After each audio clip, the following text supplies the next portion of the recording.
Hello welcome to ബിയാദി explorer. ഇതൊരു experimental mini വ്ളോഗാണ്. ഞാൻ ഇന്ന് വർക്ക് കഴിഞ്ഞിറങ്ങിയപ്പോൾ വെറുതെ എടുത്തൊരു വീഡിയോ ആണ്. ഞാൻ സ്ഥിരമായിട്ടും ജോലി കഴിഞ്ഞിറങ്ങുമ്പോഴാണ് ഗ്രോസറി ഷോപ്പിംഗ് ചെയ്യാറുള്ളത്. എനിക്ക് ക്യാരി ചെയ്യാൻ പറ്റുന്നത് മാത്രമേ ഞാൻ ഒരു ദിവസം വാങ്ങിക്കാറുള്ളൂ. അപ്പോൾ ആദ്യം ഞാൻ എടുത്തത് ടൊമാറ്റോ ആയിരുന്നു. അതിന് ഇവിടുത്തെ €1.29 ആയി. ഇത് ഇന്ത്യൻ റുപ്പിയിൽ എത്രയാവും എന്നൊക്കെ ഞാൻ റേറ്റ് മാർക്ക് ചെയ്തേക്കാം. പിന്നെ ഇത് ബട്ടർനട്ട് സ്ക്വാഷ് എന്ന് പറയും. നമ്മുടെ സാമ്പാറിലൊക്കെ മത്തങ്ങയ്ക്ക് പകരം ഇടാൻ പറ്റുന്ന ഒരു വെജിറ്റബിളാണ്. നല്ല ടേസ്റ്റി ആയിട്ടൊരു വെജിറ്റബിളാണ്. പിന്നെ ഓണിയന് ഞാൻ കുറച്ച് സൗന്ദര്യമൊക്കെ നോക്കി എടുക്കാറുള്ളത്.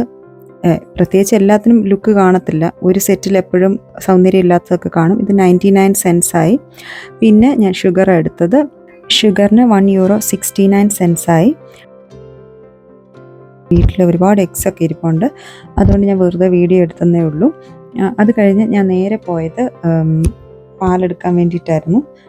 അപ്പോഴതിൻ്റെ ഇടയ്ക്ക് ഹാലോവീൻ്റെ കുറച്ച് സ്വീറ്റ്സും ഡെക്കറേഷൻസൊക്കെ ഇരിക്കുന്നത് കണ്ടു.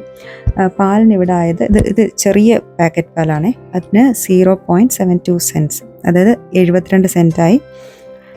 പിന്നെ നമ്മൾ സെൽഫ് ചെക്കൗട്ടിലാണ് പോകുന്നത്. അല്ലാത്തുള്ളിടത്ത് ഭയങ്കര തിരക്കായിരിക്കും എപ്പോഴും. സെൽഫ് ചെക്കൗട്ടാണ് കുറച്ചും കൂടി ഈസി. നമ്മുടെ സമയം അനുസരിച്ച് നമുക്കെല്ലാം എടുത്ത് നമ്മുടെ കവറിലൊക്കെ ഇട്ടിട്ട് സമാധാനമായിട്ട് അവിടെ നിന്ന് പോയാൽ മതി. ഞാനതുകൊണ്ട് എപ്പോഴും ചൂസ് ചെയ്യുന്ന സെൽഫ് ചെക്കൗട്ടായിരിക്കും. ഇതാണ് എൻ്റെ ഒരു സ്മോൾ ബാഗ്. ഈ ഒരു ബാഗിൽ ക്യാരി ചെയ്യുന്ന മാത്രമേ ഞാൻ വാങ്ങാറുള്ളൂ. അങ്ങനെ അതിനുശേഷം ഞാൻ നേരെ എൻ്റെ ലുവാസ് സ്റ്റേഷനിലേക്ക് പോയി. എനിക്ക് വീട്ടിലേക്ക് പോകാൻ വേണ്ടിയിട്ട് ഒരു ലുവാസും എടുക്കണം, അതുപോലെ തന്നെ സിറ്റിയിൽ നിന്നൊരു ബസ്സും എടുക്കണം. അപ്പോൾ ഞാൻ ലുവാസ് സ്റ്റേഷനിൽ എത്തിയപ്പോഴത്തേക്കും ലുവാസ് വന്നു. അതുകൊണ്ട് ഞാൻ സ്പീഡിൽ ഓടിയാണെന്ന് ലുവാസിൽ കയറിയപ്പോൾ നല്ല തിരക്കായിരുന്നു. എനിക്ക് സീറ്റ് കിട്ടിയില്ല. പക്ഷേ ഈ 2 സീറ്റിൻ്റെ ഇടയ്ക്കായിട്ട് ഇതുപോലൊരു ഗ്യാപ്പുണ്ട്. എനിക്കെപ്പോഴും ഇരിക്കാൻ ഈ ഒരു ഗ്യാപ്പ് തന്നെ ധാരാളമായിരിക്കും. പിന്നെ സീറ്റ് കിട്ടുമ്പോഴാണ് ഞാൻ പോയി ഇരിക്കാറുള്ളത്.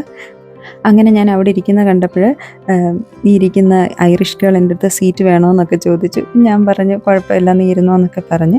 എന്തായാലും കുറച്ച് കഴിഞ്ഞപ്പോൾ എനിക്ക് സീറ്റൊക്കെ കിട്ടി. ഞാൻ സിറ്റിയിലെത്തി.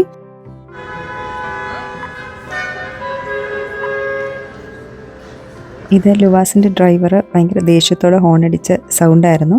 കാരണം അവിടെ കുറേ ആളുകൾ നിൽപ്പുണ്ടായിരുന്നു. അവർ എന്താ പറയുന്നത്, ഈ പെഡസ്ട്രിയൻസിന് ക്രോസ് ചെയ്യാൻ പാടില്ലാത്ത സമയത്ത് ക്രോസ് ചെയ്യാൻ എന്തോ നോക്കി ലുവാസിൻ്റെ ഫ്രണ്ടിൽ.